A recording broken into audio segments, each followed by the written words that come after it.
Julien, 26 ans, est directeur administratif et financier d'une entreprise qui emploie près de 200 salariés. Son rôle est essentiel. Il assure la vitalité financière de cette société. Pour accéder à ce poste élevé, Julien a suivi une voie classique. J'ai fait un bac ES en spé-mat. Après, j'ai été orienté vers une école post-bac spécialisée en gestion et finance, donc le SGF, à l'issue de laquelle j'ai fait un master ESG en spécialisation audit et contrôle de gestion.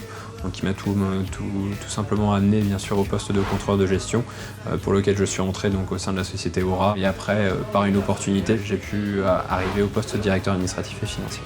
Avec une telle formation, trouver un job, c'est simple.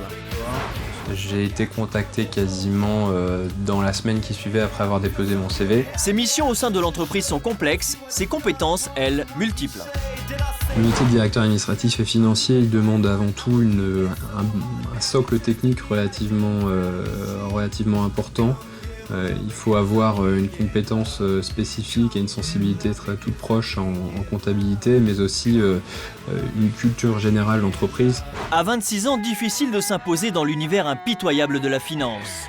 Ses dirigeants attendent de Julien des analyses financières pertinentes qui décideront de la stratégie à mettre en place pour l'entreprise. Aujourd'hui, mon rôle dans cette réunion en tant que directeur administratif financier est d'appuyer et de soutenir les ressentis des dirigeants par des éléments chiffrés, des éléments que j'ai produits à travers le reporting financier. Donc à partir de ça, on va pouvoir faire une analyse un petit peu plus fine sur l'évolution du chiffre d'affaires et sur l'ensemble des problématiques qu'on va évoquer durant cette réunion, qu'ils soient stratégiques, organisationnelles ou chiffrées.